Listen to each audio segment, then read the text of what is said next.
Bonsoir à toutes et à tous. Merci beaucoup d'être aussi si nombreux ce soir avec nous. Est-ce que vous m'entendez? Donc nous sommes ravis d'être de retour en présentiel en salle du SAN. C'était la salle dans laquelle on faisait tous nos mardis avant que la pandémie nous oblige à passer par des visios. Donc nous sommes vraiment ravis de vous retrouver en présentiel. Nous sommes ravis d'être ici ce soir, quand même en format hybride, donc aussi sur nos réseaux sociaux, en compagnie de Laurence Tubiana, Clémence Sénéchal et Lucas Chancel, pour discuter d'un article, le dernier article publié par Laurence Tubiana sur Le Grand Continent, une pièce de doctrine. Donc ce sont des textes les plus de fond qu'on essaie de proposer à des grands décideurs ou des grands intellectuels pour structurer le débat et lancer le débat sur une question qui aujourd'hui effectivement est au cœur de l'actualité, celle de la transition écologique et ses interactions, ses intersections avec les questions politiques. Je ne vais pas prendre beaucoup de temps pour présenter cet article parce qu'il sera présenté par Laurence Tubiana. Juste un mot très rapide en introduction. Laurence Tubiana est directrice de la European Climate Foundation, présidente du conseil d'administration de l'Agence française de développement, et elle est bien sûr l'ancienne représentante spéciale du gouvernement français pour la conférence Paris-Climat 2015. Donc c'est à la fois quelqu'un qui peut apporter un point de vue, disons, plus informé par des questions scientifiques, à la fois qui est aussi en contact avec des questionnements politiques, et c'est vraiment ce genre d'approche qui nous intéresse d'aborder avec Le Grand Continent et ce soir. Donc, je cède immédiatement la parole pour détailler ce texte qui est paru sur Le Grand Continent en 5 langues il y a 2 semaines.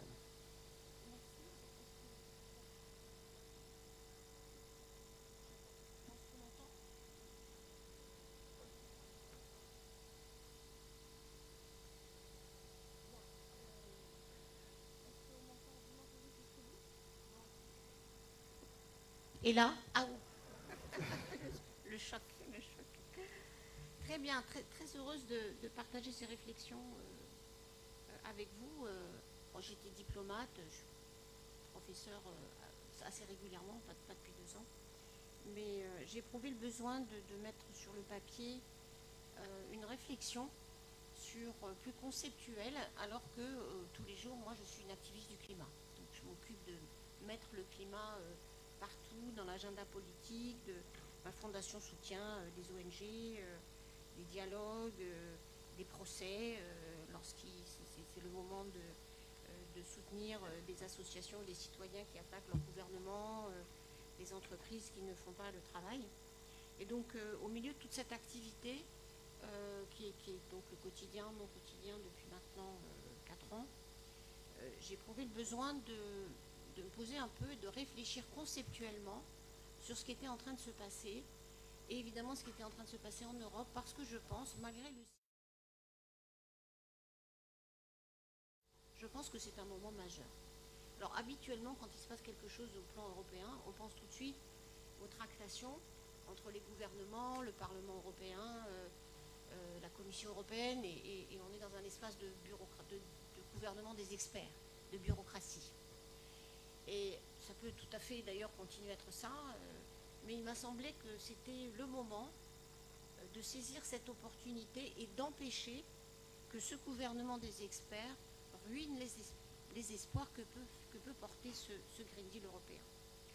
Alors pourquoi, et pour moi, le Green Deal, on peut le penser comme la base ou l'ouverture d'un débat sur un nouveau contrat social en Europe. Et en Europe, c'est pas en Europe à Bruxelles, c'est en Europe dans chacune des sociétés des 27 pays membres.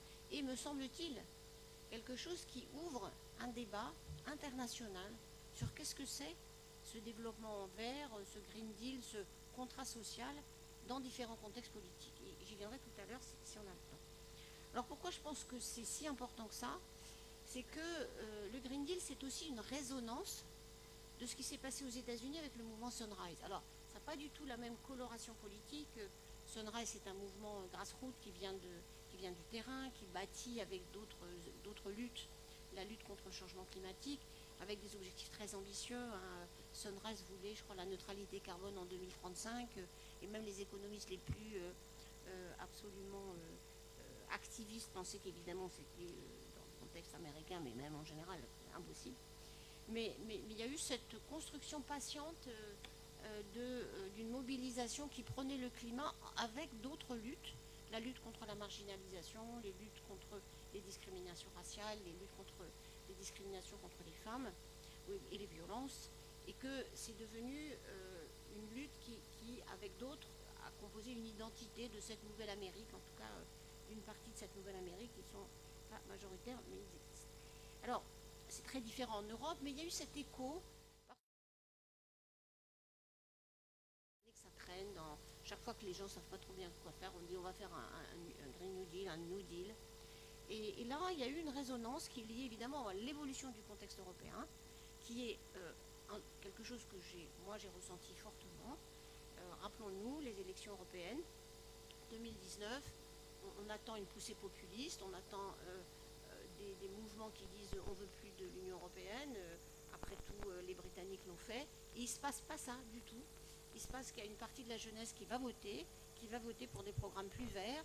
On voit ça, y compris dans des pays vraiment où le gouvernement est ouvertement joue anti-européen. Je pense à la Tchéquie, je pense à la Pologne, à d'autres, et où les jeunes vont voter pour dire on veut rester en Europe, mais pas n'importe quelle Europe, on veut une Europe verte. Et par ailleurs, en même temps, en dehors du vote, en dehors des questions de délégation de souveraineté par le vote, on voit se consolider différemment selon les contextes, moins en France, beaucoup plus en Allemagne par exemple, de la mouvement de la jeunesse qui va prendre la rue pour dire vous ne faites rien et il faut faire quelque chose. Bon, alors bien sûr Greta en Suède, mais il y a eu, on regarde les démonstrations, les manifestations, pardon, avant les élections allemandes, je ne sais plus combien il y a de gens qui ont manifesté, mais c'était très considérable. Moi, je suis un peu jalouse qu'en France, on peut faire un peu. C'est comme ça.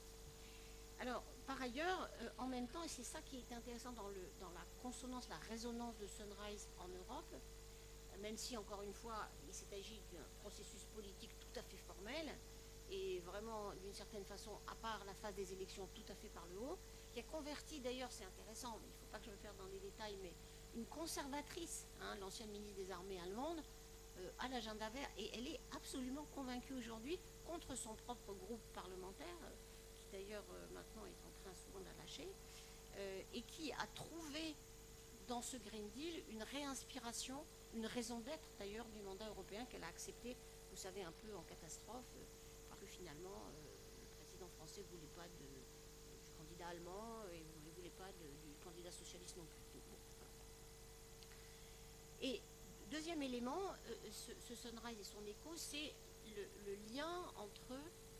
C'est pour ça qu'il s'agit, à mon sens, en tout cas d'un espace, ça n'est pas un nouveau pacte social, mais c'est un espace pour le construire, que ceci devait aller de pair avec la justice sociale, et que la transition vers la neutralité carbone, elle devait être juste, en face évidemment de ce qu'on a vu se développer en Europe, peut-être de façon moins prononcée qu'aux États-Unis, mais tout de même des inégalités sociales qui se sont évidemment développées. Impact du Covid-19 sur les segments les plus vulnérables, désengagés, invisibles, gilets jaunes, enfin on connaît l'histoire en France, ailleurs, la marginalisation d'un certain nombre de groupes sociaux, les inégalités croissantes au niveau de revenus, et d'une certaine façon accentuant la crise de confiance entre le peuple en général et les institutions, d'où le besoin de refonder ce pacte social entre les institutions représentatives et les citoyens.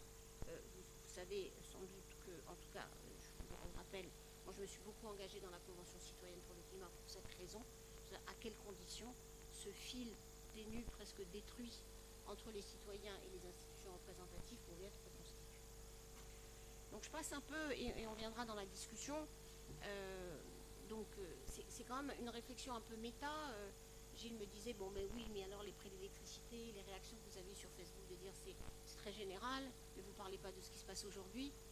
Et ça, devant vous, vous savez, l'action, Quand on n'a pas de concept, on ne sait pas où on va. Et ça, pour moi, ça a été fondamental dans la négociation de l'accord de Paris. Si j'avais pas eu un concept sur le régime que j'étais en train de chercher, si j'avais pas une théorie de la négociation de la coopération, j'aurais jamais pu produire l'accord de Paris.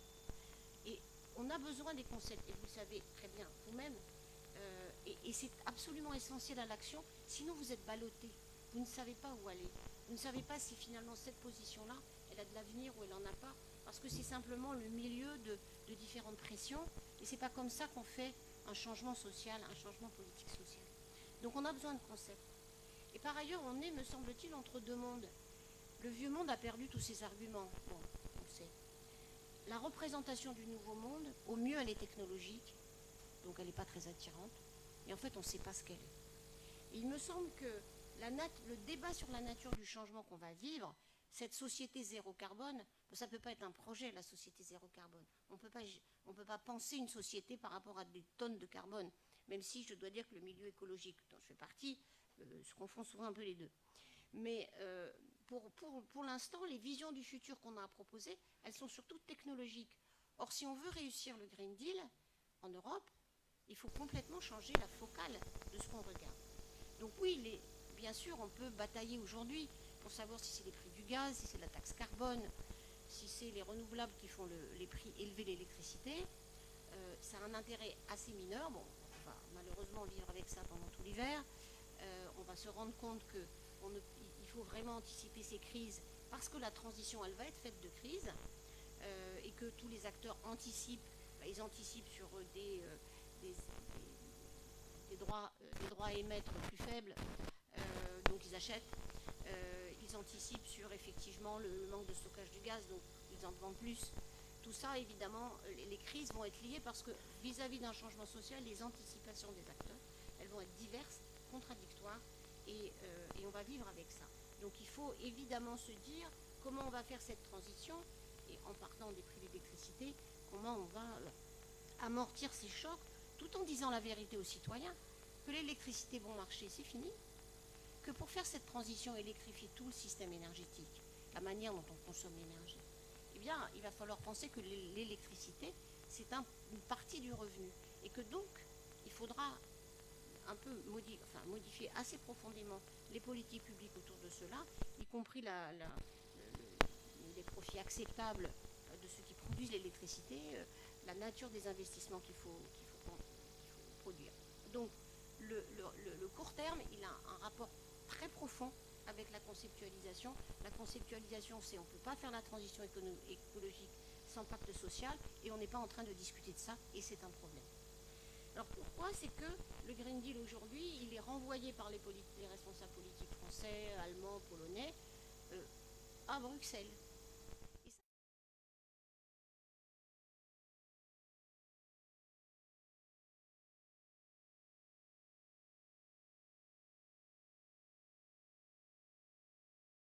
on peut avoir, il dépend très largement de la manière dont vous regardez l'état des forces.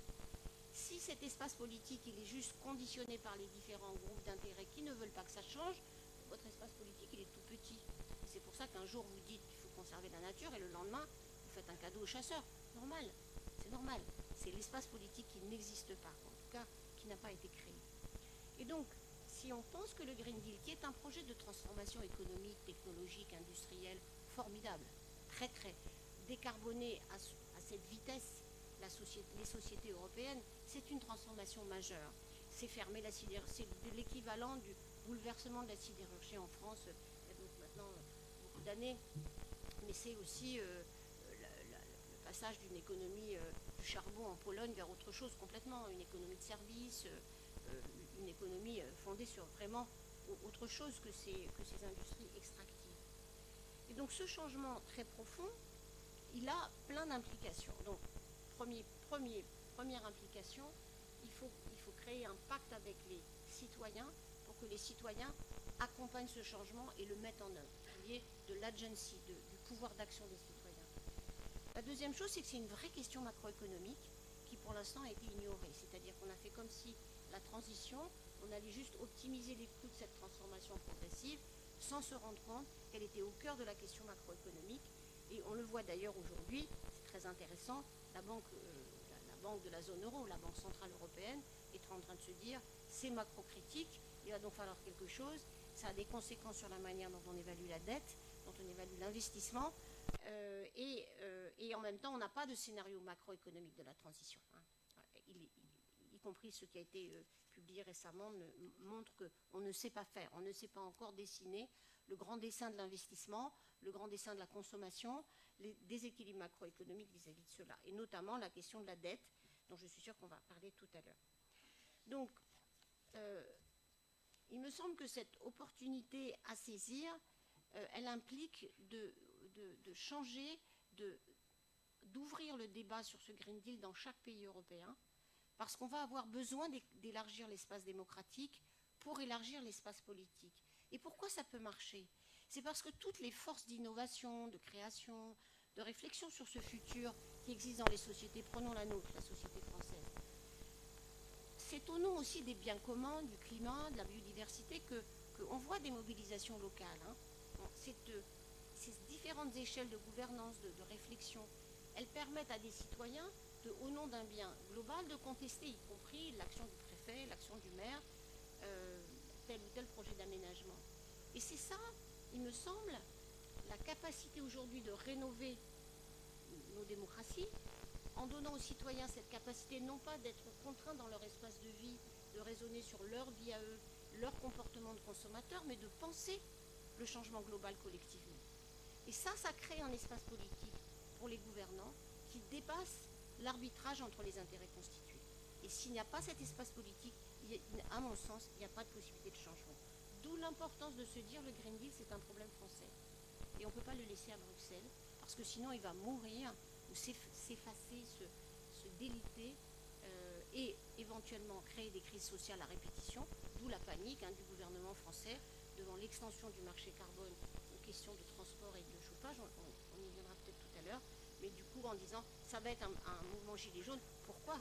Parce que le gouvernement français n'ouvre pas aujourd'hui le débat social qui va constituer à revoir la fiscalité, se dire que les cadeaux, il faudra en faire moins à ceux qui n'en ont plus besoin et qui se sont d'ailleurs largement quand même qui ont bien augmenté leur patrimoine pendant la crise, et qu'il va falloir rediscuter des biens communs et de comment on les finance, et sinon il n'y aura pas de Green Deal. En tout cas, c'est mon avis. Finalement, au plan international, évidemment, ça a été mon travail, ça l'est toujours, de dire que la place que l'Union européenne occupe dans le champ international, elle peut paraître parfois faible ou ridicule, ou on la critique sur sa faiblesse. On n'a pas d'armée, pas d'avion, en plus on n'arrive pas à les vendre, c'est moins bien, ou des sous-marins non plus. Mais en pratique, il y a une très grande influence du soft power européen. On n'a même que ça. Le grand marché, le plus grand marché du monde encore, quelques années, ça ne durera évidemment pas. La capacité de promouvoir des normes qui se sont imposées au plan international. Alors ça peut être des normes extraordinairement techniques, comme sur les voitures, ou incroyablement conceptuelles, même si ça ne se voit pas sur les normes comptables, sur ce qu'est la finance verte. Et que c'est l'Union européenne, pour des raisons très profondes, d'identité européenne sur l'environnement, qui remonte vraiment aux années 70, au rôle de plusieurs pays qui se sont dit ce qu'on a en commun, c'est au fond la défense de ce bien commun qu'est l'environnement. C'est ça qui fait l'identité de l'Europe faible, je dirais, au plan international aujourd'hui pour le climat, mais qui peut être porteuse d'une identité très forte. J'en veux pour preuve qu'en plein drame politique brésilien, les parlementaires brésiliens nous ont contactés pour dire on a besoin d'une campagne pour faire un Green Deal au Brésil, parce que c'est la meilleure réponse qu'on a pour préparer les élections présidentielles qui vont avoir lieu donc dans quelques mois au Brésil.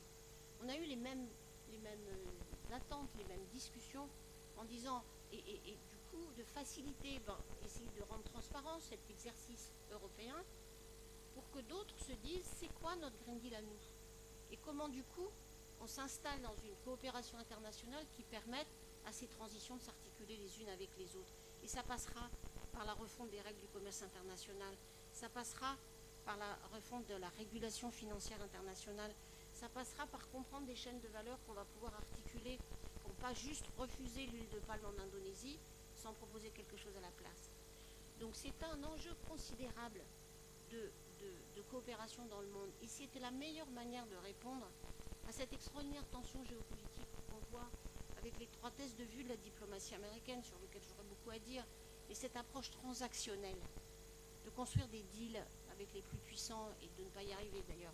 C'est pas comme ça qu'on va pouvoir protéger les biens communs, les produire et faire face aux enjeux, notamment à l'enjeu climatique. Donc c'est pour ça qu'il y a une responsabilité européenne très forte et elle doit être enracinée dans un débat de chacun, en Pologne, en Tchéquie, en France, en Italie, en Espagne, sur ce que peut être ce pacte social. Ça ne va pas être une balade facile, mais si elle n'a pas lieu, à mon sens, on aura incroyablement affaibli ce projet qui me paraît être personnellement révolutionnaire, si on le conduit, bien sûr. Voilà. Effectivement, voilà, qui est très dense et qui a permis de parler d'une partie au moins de cet article que nous avons publié, effectivement, un cylindre dont le polonais et l'italien, le Green Deal et le nouveau contrat social. Dans votre intervention, vous avez souligné à plusieurs reprises cet aspect essentiel, l'espace politique. Vous avez vous-même dit de vous-même que vous êtes activiste, donc je pense que c'est un peu le lecteur idéal, Clément Sénéchal, qui puisse répondre et interagir avec vous sur ces points. Je le présente très brièvement. Clément Sénéchal est porte-parole climat de Greenpeace France et il a été responsable de communication numérique de Jean-Luc Mélenchon lors des élections présidentielles de 2012. Donc je pense qu'il y a pas mal de choses à nous dire. Ouais, bonsoir à tous et merci pour l'invitation, merci pour l'ouverture de ce débat crucial, merci à Laurence Subiana pour cette pièce de doctrine qui pose un certain nombre d'éléments sur la table. Moi j'ai un point de vue un peu plus critique sur l'ensemble de ces éléments, mais ça permettra de consolider l'ouverture de ce débat. Déjà, j'aimerais revenir à la question initiale qui est est-ce que le Green Deal constitue un nouveau contrat social ? Si on fait un peu de philosophie politique, puisqu'on est à l'ENS, on peut se permettre ce luxe. Si on prend le contrat social au sens de Rousseau, par exemple, c'est-à-dire un contrat politique que négocie la société avec elle-même, qu'elle se donne pour elle-même, une espèce de pacte social qui précéderait, qui présiderait l'institution des corps politiques, en l'occurrence représentée par les institutions européenne, bon, je pense qu'on est malheureusement encore assez loin du compte. C'est-à-dire que le Green Deal, il procède d'un bloc politique qui a été élu avec 50% d'abstention au 2019, c'est-à-dire un record quasiment d'abstention. On arrive à l'étiage de 1994, qui était d'ailleurs au lendemain de l'adoption du traité de Maastricht, qui lui-même faisait suite à l'acte Tunisie, etc. Je pense que ce n'est pas forcément d'ailleurs une coïncidence. Après, sur l'aspect, donc ça c'est pour le volet délégataire, sur l'aspect participatif, en réalité il y a très peu de respiration démocratique aujourd'hui dans le fonctionnement des institutions européennes, que ce soit dans la conduite régulière de l'exercice législatif, c'est-à-dire qu'il y a des consultations publiques qui existent autour des actes délégués, donc l'équivalent des décrets au niveau européen.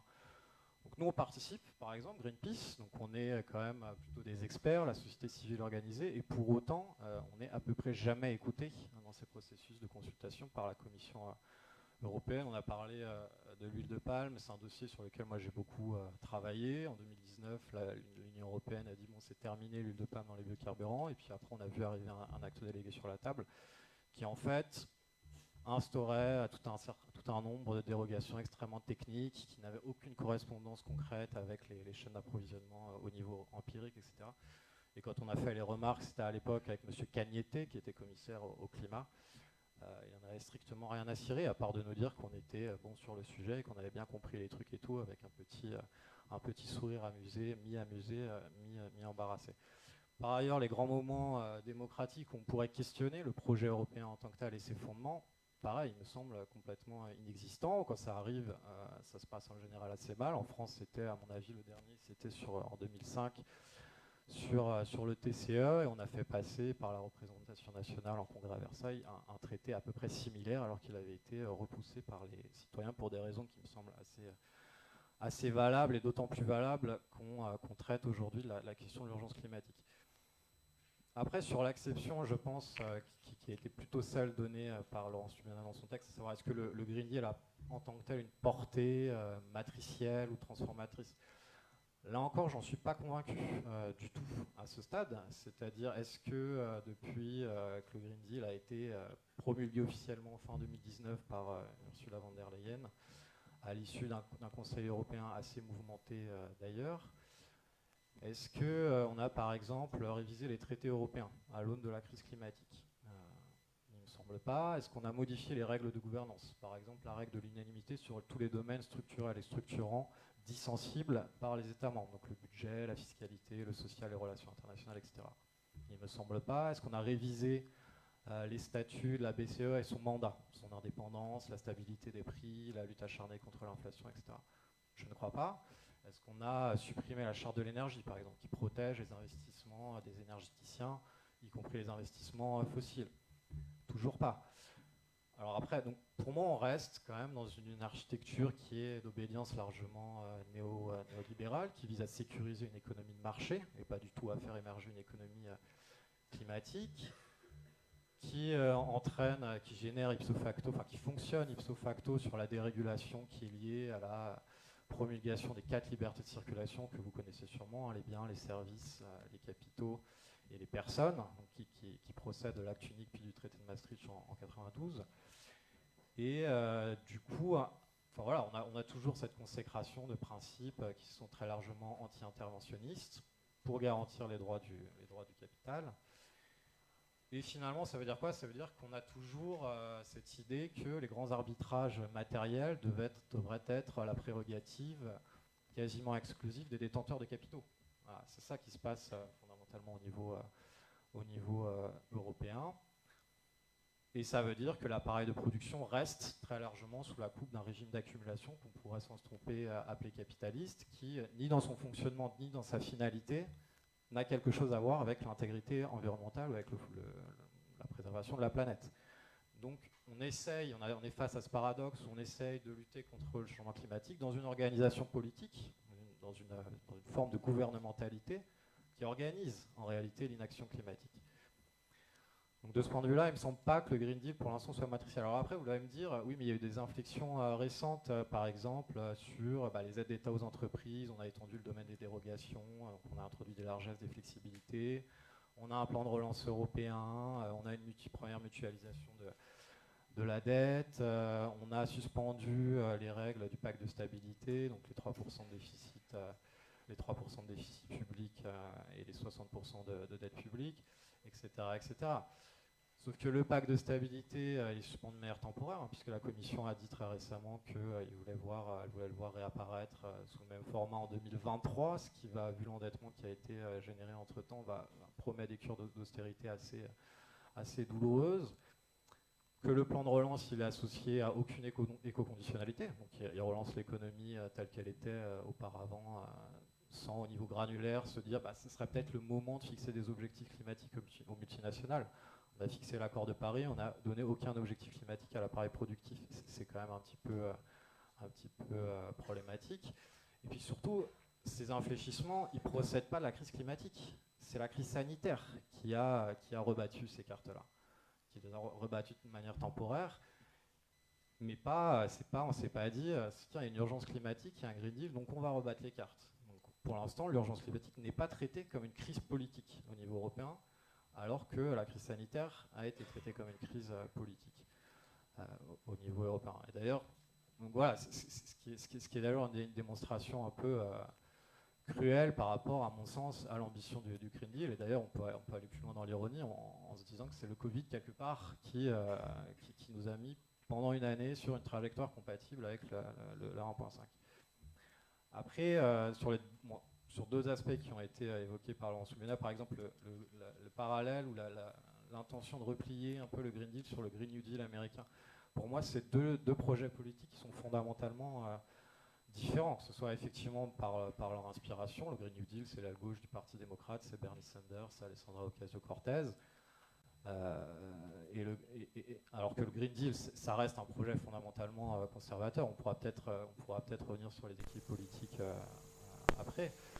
Mais dans le Green New Deal, il y a une politique de l'emploi, il y a le job guarantee par exemple. C'est pas du tout sur la table de la Commission européenne. Il y a des politiques salariale, il y a l'éducation publique gratuite pour tous, il y a le blocage des loyers, il y a la nationalisation des entreprises énergétiques. Tout ça, c'est pas du tout sur la table de la Commission européenne, ça fait pas du tout partie du Green Deal. Sur les équilibres européens, pareil, en 2019, les Verts ne sont arrivés en tête aux élections législatives européennes dans aucun pays. Et là, aujourd'hui, ils sont derrière les forces de droite extrême, hein, ID, ECR, etc. Si on cumule les deux, et si on cumule les Verts et la GUE, ils sont derrière les forces d'extrême droite. Et donc, a fortiori, derrière les forces conservatrices. Donc, on a un Parlement et une Commission qui sont dominés encore aujourd'hui par le bloc conservateur. Et quand on regarde l'ensemble des gouvernements européens, les Verts sont à la tête d'aucun gouvernement. Ils sont en coalition dans 6 pays, grosso modo, maximal. Et les sociodémocrates ont reculé au niveau européen. Il n'y a plus que 6 gouvernements qui sont à peu près sociodémocrates en Europe sur 27. Donc pour moi, l'équilibre politique, il n'est pas du tout dans une dynamique propice à un projet de rupture au nom de la transition écologique. Après, quand on regarde les différents items qui composent l'agenda environnemental tels qu'ils ont été traités par l'Union européenne depuis 2019, le compte n'y est pas vraiment non plus. C'est-à-dire que si on regarde la politique budgétaire, par exemple, sur la von der Leyen, quand elle a annoncé son Green Deal, elle a dit c'est 100 milliards par an dédiés au Green Deal. Le problème, c'est que la Commission européenne précédente avait dit si on veut respecter nos objectifs climatiques, c'est 260 milliards par an qu'il faut. Et ça, c'était à une époque où les objectifs climatiques, précisément, n'avaient pas été révisés à la hausse. Quand on regarde les politiques commerciales, on a continué à traiter, à signer des accords de libre-échange sans aucune clause environnementale contraignante. On l'a fait avec le Japon, on l'a fait avec le Vietnam, on l'a fait avec Singapour. Donc il n'y a pas d'infléchissement de la politique commerciale européenne pour le moment. Si on regarde sur l'agriculture, on a pour l'instant un accord politique sur la PAC qui date de juin, qui prolonge le modèle agricole, industriel et conventionnel. Si on regarde sur la déforestation importée, l'accord politique qui est sur la table en septembre ne contient aucune mesure réellement contraignante pour les États membres. Et après, on me dit de m'arrêter un petit peu. Ouais, c'est confirmé. En fait, c'est intéressant qui est très mais intéressant. Mais après, on pourra revenir après sur le paquet climat, la révision du paquet climat, Fit for 55, etc. Tout à fait. Le format, effectivement, implique d'aller un peu plus vite et de peut-être être un peu plus dans l'interaction aussi avec une problématisation, parce que en fait, moi j'ai envie effectivement de répondre sur plein de sujets, je suis sûr Laurence Tubena aussi, mais avant d'ouvrir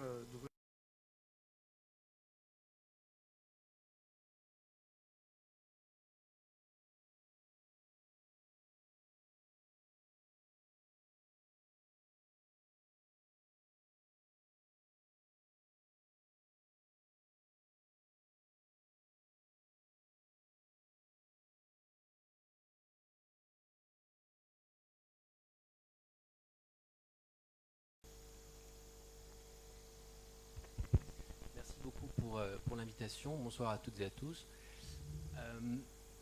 Je voulais peut-être commencer par remercier Laurence pour ce texte et peut-être par une histoire un peu personnelle, c'est-à-dire qu'il y a 10 ans, j'arrivais à l'IDRI, qui est un institut de recherche et d'intervention sur les questions de développement durable, dont Laurence était directrice à l'époque.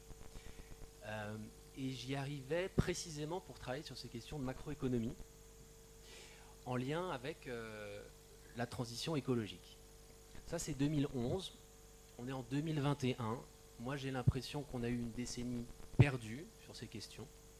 On a vraiment perdu 10 ans, alors qu'on travaillait déjà sur ces sujets. On essayait de développer une vision systémique, on essayait de développer des concepts, et je rejoins totalement Laurence sur cette idée que c'est extrêmement important d'avoir des concepts pour guider l'action, d'avoir une vision systémique pour ensuite rentrer dans le détail des politiques publiques. Qu'est-ce qu'on peut faire, qu'est-ce qu'on ne peut pas faire. Si on n'a pas cette vision, ce cadrage macro, on ne peut pas y arriver. Mais qu'est-ce qui a bugué, entre guillemets, depuis 10 ans? Peut-être revenir sur un point, mai 2012, juin 2012. François Hollande vient d'être élu, coalition socialiste écologiste. Il a promis de renégocier la question de la dette, la question de l'endettement français et d'aller illico presto après son élection voir Angela Merkel. président français arrive en Allemagne, et puis revient en France avec absolument rien obtenu. En fait, il n'y avait rien dans les cartons, le plan n'était pas là. Cette question de la renégociation de la dette n'a pas été traitée, et on s'est retrouvé ensuite pendant 5 ans avec un cadrage macroéconomique qui était quand même assez défavorable au développement de politiques climatiques ambitieuses. Donc je rejoins aussi totalement Laurent sur le fait que si on ne fait pas de cadrage macroéconomique, si on ne développe pas ces questions environnementales en prenant beaucoup plus au sérieux la question macro, on ne peut pas y arriver. Et je pense que ce qui s'est passé depuis 10 ans est la démonstration très claire et très nette de cela. Le deuxième point qui montre, à mon sens, aussi l'intérêt du texte qui a été présenté, c'est l'absence de la question sociale dans les politiques climatiques qui ont été développées depuis 2012. Alors, il y a eu des choses qui ont été faites, il y a eu des choses positives, mais globalement, il me semble que la dimension sociale reste encore complètement à la marge. Sur la question sociale et sur la question macro, je pense que si on regarde ce qui s'est passé en France, c'est du fait des choix budgétaires qui ont été effectués, on arrive en 2016-2017 avec le même niveau de revenus par habitant que juste avant la crise de 2008. Donc vous avez une décennie perdue en France, vous avez une décennie perdue en Europe. La conséquence de ça, c'est quoi? C'est que la société est tendue sur les questions de redistribution, elle est tendue sur les questions de croissance des revenus, et il y a moins d'espace politique, assez naturellement, pour penser le futur et pour penser la transition. L'autre point important de ce cadrage macroéconomique qui n'a pas été fait, qui n'a pas été correctement fait en 2012, c'est quoi? C'est que il y a moins de moyens pour investir dans la transition écologique. Donc, il y a un sous-investissement chronique qui est fait. Je pense par exemple à la question, ou en tout cas beaucoup plus modérée qu'elle ne le sera pour 5 millions de ménages, mais en tout et pour tout, au mieux, on en a rénové 700 000. Donc là, on a vraiment perdu beaucoup de temps à cause de cette absence de marge budgétaire. La question financière ne règle pas tout. Ce n'est pas une condition suffisante, mais c'est clairement une condition nécessaire pour ces investissements écologiques. Ça, c'est sur le macro. Maintenant, sur le social, à la fois sous le gouvernement actuel et je pense aussi sous le gouvernement précédent, on n'a pas assez mis le paquet sur le social pour développer une politique de transition ambitieuse. Et l'apothéose de tout ça, c'est effectivement la taxe carbone 2017-2018, où il n'y a quasiment pas de compensation pour les ménages précaires, qui est faite dans le cadre, vous le savez, d'une réforme fiscale qui est très inégalitaire. Et après, on s'étonne que les politiques climatiques ne sont pas acceptées par la population. Sur ce point, et pour penser l'avenir, pour aller de l'avant, je pense que l'une des opérations mentales à effectuer dans la tête de ceux qui font ou qui proposent les politiques publiques, c'est vraiment de passer d'une logique de on va faire des politiques environnementales qui se focalisent sur les consommateurs, et ça c'est vraiment la taxe carbone version héros et ensuite version Édouard Philippe / Emmanuel Macron, c'est qu'on taxe les consommateurs. Et que vous ayez 1 000 € de revenus, 500 € de revenus ou 3 000 € de revenus, ça va être le même taux, le même prix du carbone auquel vous allez faire face. Je pense qu'il faut vraiment changer de logique. Aujourd'hui, il faut beaucoup plus aller vers une logique de taxation du capital, de ceux qui détiennent les actifs qui sont polluants, pas de ceux qui doivent les utiliser. Parce que quand on taxe ceux qui doivent les utiliser et qu'ils n'ont pas d'alternative, forcément, ça pose un problème. Aujourd'hui, en France, les 50% les plus pauvres émettent environ, quand on prend en compte l'ensemble des émissions, c'est-à-dire des émissions liées à la fois au CO2 que vous allez émettre en utilisant votre voiture, en chauffant votre logement, mais aussi à l'intérieur des biens et des services que vous consommez, et aussi liés aux investissements que votre capital réalise, les 50% les plus pauvres émettent environ 5 tonnes de CO2 par an et par personne. La moyenne française est à environ 9 tonnes par an et par personne. Donc par définition, si la moitié du bas émet 5 tonnes, la moitié du haut va émettre entre environ 14 tonnes. Et les inégalités continuent. Si vous regardez les 10% du haut, ça va être encore au-delà. 5 tonnes par an et par personne, c'est quoi? C'est plus ou moins le niveau que la France s'est fixé à elle-même pour 2030. C'est-à-dire que les objectifs climat de la France en 2030, si vous rapportez l'objectif à la population française de 2030, c'est à peu près 5 tonnes. C'est 4,8 tonnes. Ça veut dire quoi? C'est-à-dire que vous avez déjà la moitié de la population qui en fait est déjà à cet objectif. Et c'est cette même moitié de la population-là qui a subi de plein fouet les politiques climatiques telles que, en tout cas parmi les plus importantes, qui ont été développées au cours des dernières années. Donc c'est pour ça que je pense qu'il faut vraiment changer cette logique et aller davantage vers des outils. On a parlé d'ISF climatique ces derniers mois, je pense que c'est quelque chose d'extrêmement intéressant, mais il y a beaucoup de choses à faire sur la réglementation et aussi sur l'interdiction de tel ou tel type d'investissement dans tel ou tel secteur. Donc, passer de la conso à ceux qui détiennent les actifs, ça me semble être extrêmement important. Le deuxième point, et je conclurai bientôt, c'est qu'il faut être irréprochable sur le plan social. C'est-à-dire que quand il y a un sous-investissement chronique dans l'université, quand il y a un sous-investissement qui est latent dans l'hôpital public, bref, dans les services publics en général, qui est notamment lié au cadrage budgétaire dont on a parlé au début de cette intervention, ça va être aussi extrêmement compliqué de faire de l'environnement. Donc il faut être irréprochable sur le plan social pour pouvoir réussir la transition écologique. Et je vais terminer peut-être sur le bouclage macro, qui est, je pense, l'un des apports importants dans ce que présentait Laurence. Finalement, quel est l'impact de tout cela sur la croissance du PIB? Il y a ces gros débats sur décroissance, croissance verte, et je ne sais quel terme. L'argument que je voudrais mettre en avant ici, c'est en fait le niveau de croissance lié à l'ensemble de ces investissements et l'ensemble de ces transformations en 2030, en 2040 ou en 2050, en fait, on ne le connaît pas. Il est extrêmement difficile à prédire, les macroéconomistes ne savent pas le prédire. C'est possible qu'il puisse y avoir une décroissance, mais c'est aussi possible qu'on puisse observer une croissance positive qui soit liée à ces innovations technologiques, à ces réorganisations, etc.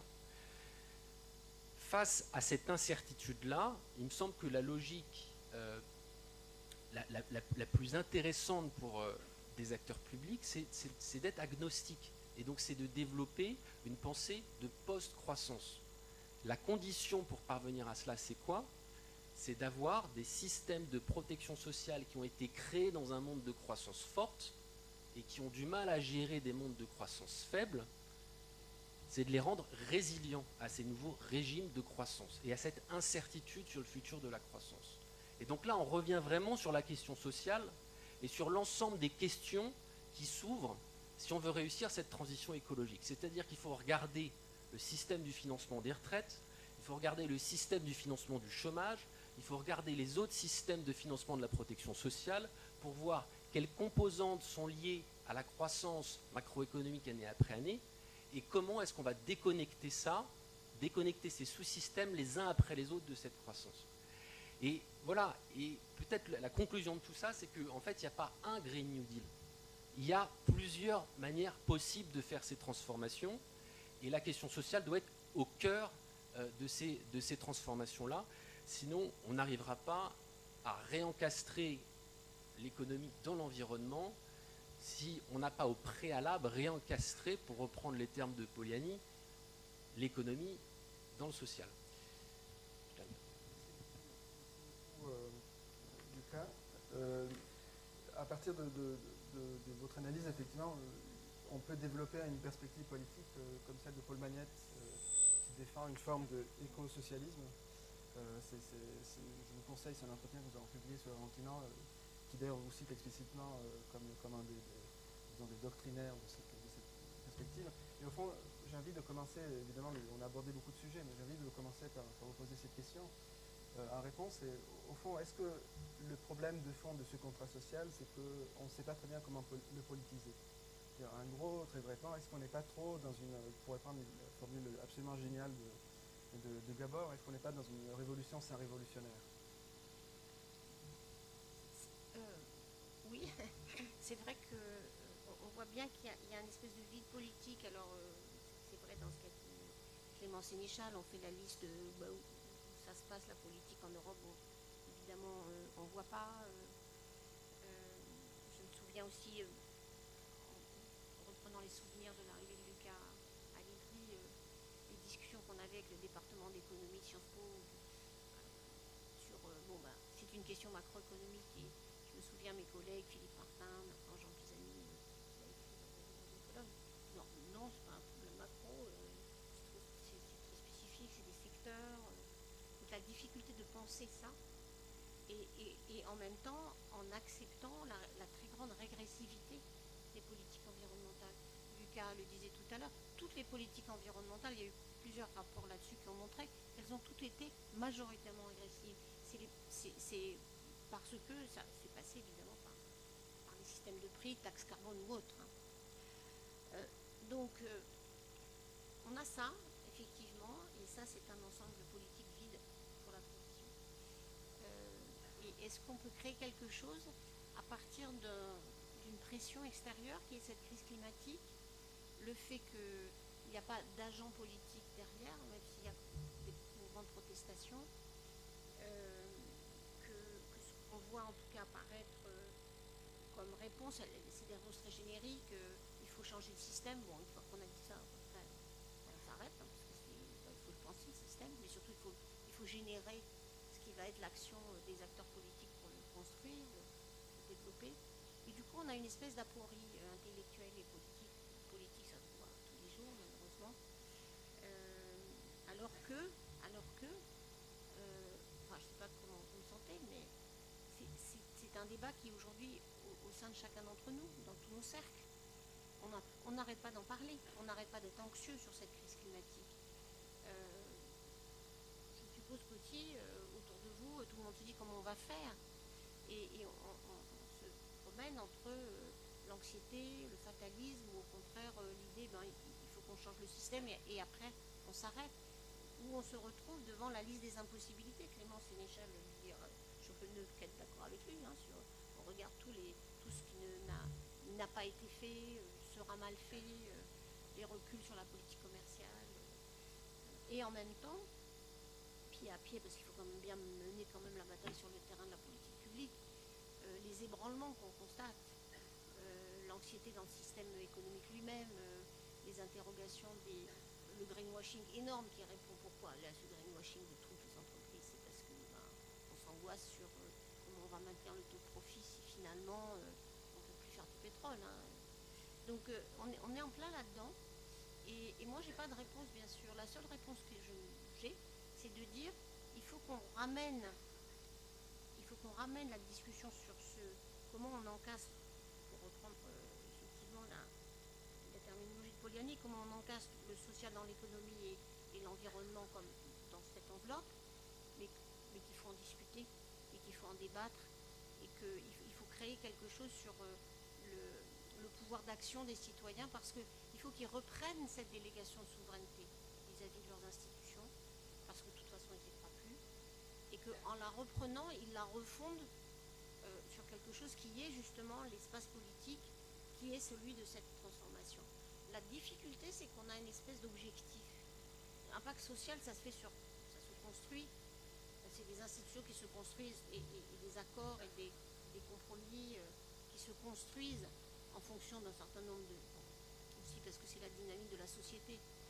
Là, on a quelque chose qu'il faut qu'on arrive à zéro carbone, qui est une optique technologique concrète, en même temps complètement abstraite.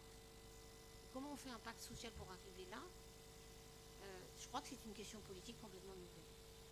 Et donc, j'ai pas de réponse à part ce que moi j'ai vécu dans la Convention citoyenne, se dire discutons-en et regardons ce que des citoyens produisent comme intelligence collective pour y aller. Après, ils feront confiance ou pas, ils diront qu'ils croient aux parlementaires ou pas, ils dénonceront le gouvernement, ils l'ont fait d'ailleurs très très largement, mais ils sauront pourquoi ils défendent quelque chose du changement et comment le mettre en œuvre, comment en tout cas c'est leur proposition. Et je pense que c'est ça qui change la citoyenneté.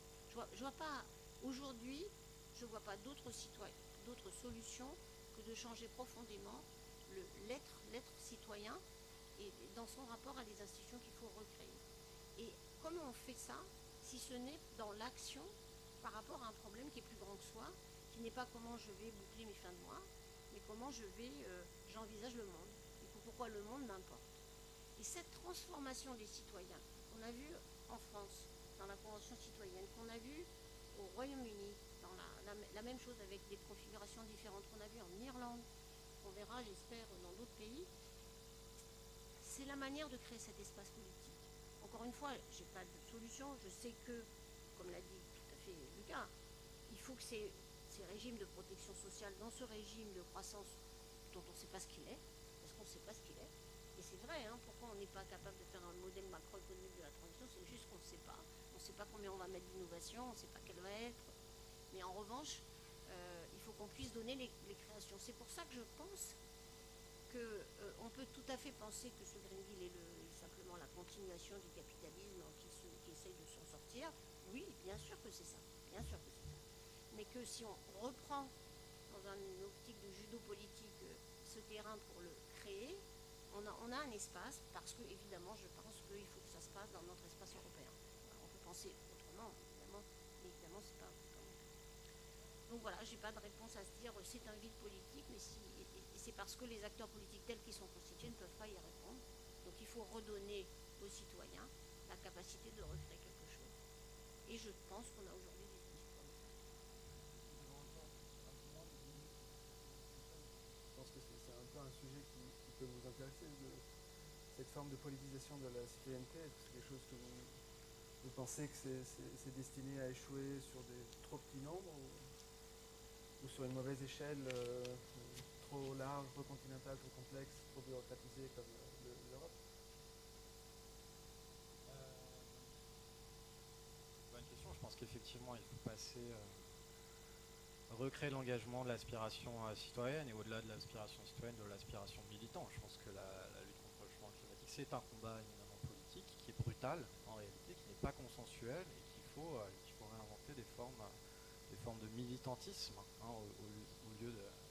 au-delà de simplement mettre en scène une extension des formes de citoyenneté par différents dispositifs qui ne sont pas inintéressants à mon sens, mais je pense que la question climatique, elle va se gérer en allant un petit peu plus loin que ça. Comment amener l'agenda climatique au pouvoir? C'est ça pour moi la question centrale aujourd'hui. À Greenpeace, je pense qu'on a à peu près on a 4 stratégies, grosso modo, on a un carré stratégique. Le premier étant qu'il faut faire en sorte que l'espace climatique devienne central dans le jeu politique, à mon avis, et ça s'obtient essentiellement du fait de nourrir en permanence la controverse politique et politicienne à propos de la question climatique. Donc ça veut dire être sur le terrain en permanence et sur le dos en permanence des gouvernants et défaire les manœuvres dilatoires dont on a eu un florilège assez exceptionnel sous la mandature d'Emmanuel Macron. Après, ça veut dire lester cet espace politique, et ça veut dire faire l'effort, effectivement, d'imagination, d'expertise pour proposer des politiques publiques qui tiennent la route. Et ça, on l'a peut-être pas assez fait dans le camp écologiste ces dernières années. C'est-à-dire qu'il faut vraiment produire des nouvelles idées. On essaie de produire des nouvelles idées. Donc on avait avancé, développé cette idée d'ISL climatique qui infuse un petit peu la séquence électorale à ce moment-là. Pareil sur les échos en ce moment, pareil sur les éco-conditionnalités, interdiction des dividendes climaticides, l'interdiction des publicités. Donc on produit des rapports, des savoirs, de l'expertise qui est pragmatique, qui n'est pas idéologique, qu'on transforme derrière en écriture légistique et qu'on fait véhiculer dans les instances parlementaires lors de la négociation des projets de loi. Par exemple, dans la loi climat qui était issue de la Convention citoyenne, ou dans les budgets, dans les PLF, les PLFR, etc. Je pense qu'ensuite il faut élargir cet espace politique, et ça passe par de nouvelles alliances, et ce qu'on essaye de faire avec Plus Jamais Ça, et notamment cette alliance qui semblait un petit peu contre nature jusqu'à présent entre Greenpeace et la CGT, mais avec Attac et d'autres associations, pour montrer qu'il y a un arc de force au sein de la société civile qui est capable d'être dans une démarche holistique pour résoudre la crise climatique et sociale qui lui est adjacente et indissociable. Et après, il faut essayer de de dégager cet espace politique des imposteurs qui entendent l'occuper. C'est-à-dire qu'à un moment donné, il faut sanctionner les gens qui font semblant, en fait. Je rejoins ce qu'avait dit Greta Thunberg d'ailleurs devant le Parlement français, il me semble que c'était en 2019, c'était au lendemain du vote majoritaire pour le CETA par la majorité actuelle. Voilà, il faut être intransigeant avec les gens qui font semblant. Comme Emmanuel Macron qui est condamné, voilà, l'État a été condamné dans l'affaire de Grande-Synthe par le Conseil d'État, c'est sur la même pente par le tribunal administratif dans l'affaire du siècle. Donc à un moment donné, il faut arrêter, il faut trouver une situation, une configuration politique dans laquelle il est impossible de prétendre à la conquête et à la conduite du pouvoir en dehors de l'agenda climatique. Je m'arrête là. Chancel, est-ce que, au fond, la question qu'on vous pose est très simple. Quel est le modèle pour sortir de la croissance Comment on fait pour effectivement penser cette question qui est peut-être la question au cœur de cette question de la révolution, c'est révolutionnaire.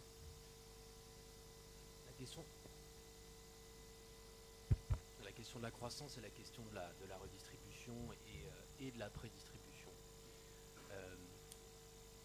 Peut-être, moi je voulais juste revenir sur un point, c'est que une bonne partie des outils et des transformations qu'il y a à opérer pour réaliser cette transition énergétique, on les a déjà mis en place dans certains pays, en tout cas démocratiques, au cours du siècle dernier. Pour revenir sur ce point de la redistribution, de mettre à contribution ceux qui ont davantage les moyens, ceux qui détiennent les actifs productifs, ratiboiser les hautes fortunes, mettre en place des impôts extrêmement élevés sur les hauts revenus ou sur les hauts patrimoines, réglementer les trusts, les casser, nationaliser des parties de l'économie pour mieux diriger l'investissement. C'est des choses qu'on a vues en Europe de l'Ouest, après la guerre, on a vu aux États-Unis, temple du capitalisme, mais en fait, c'est toujours un peu plus compliqué que ça. Le capitalisme peut passer par des phases de forte régulation. Dans quelle mesure on l'appelle économie mixte, ou est-ce qu'on l'appelle capitalisme, ou est-ce que ça prend une autre définition quand il passe dans ces phases-là? Je pense aux années 30 aux États-Unis, avec les taux d'impôt supérieurs à 90%, les taux marginaux sur les plus hautes fortunes, qui sont mis en place aux États-Unis dans les années 30. Pourquoi? Précisément pour dire on utilise ça pour financer les efforts collectifs de reconstruction et plus tard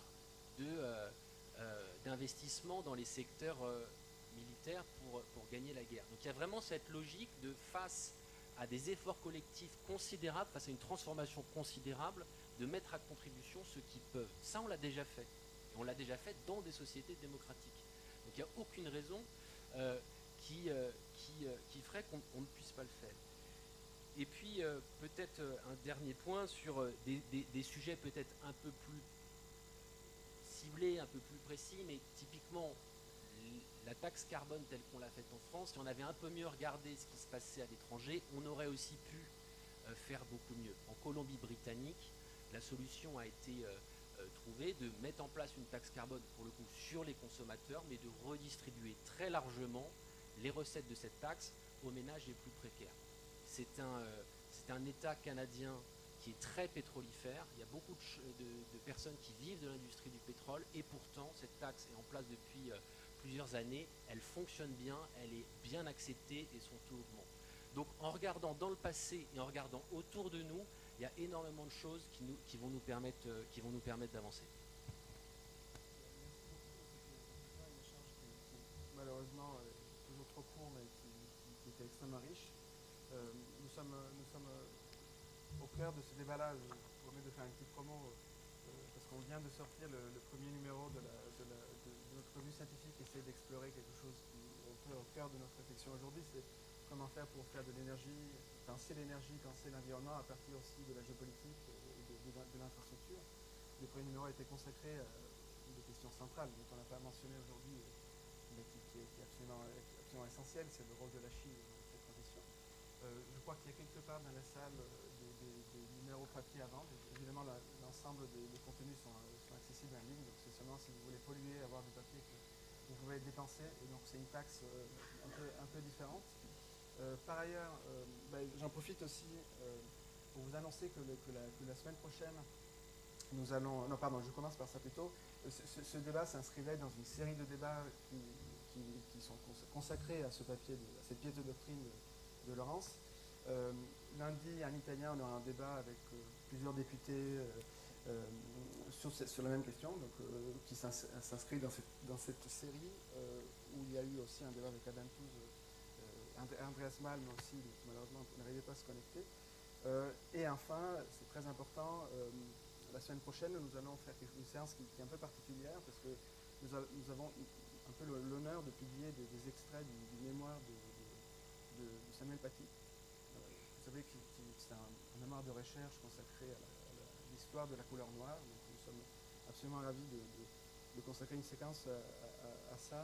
Il devrait y avoir Michel Pastoureau et d'autres spécialistes, dont aussi, on l'espère, un extrait de Pierre Soulages. C'est pour nous une façon pour rendre hommage en s'intéressant au fond de ce qu'on fait et qui, je pense, nous ressemble. C'est peut-être ça le vrai contrat, je ne suis pas social, mais de cette salle, c'est qu'effectivement, la recherche et l'enseignement, c'est quelque chose d'important. Nous espérons pouvoir vous retrouver la semaine prochaine. Merci beaucoup de votre attention. Merci à Pierre Hamon et à l'ensemble de l'équipe pour l'organisation de la séance.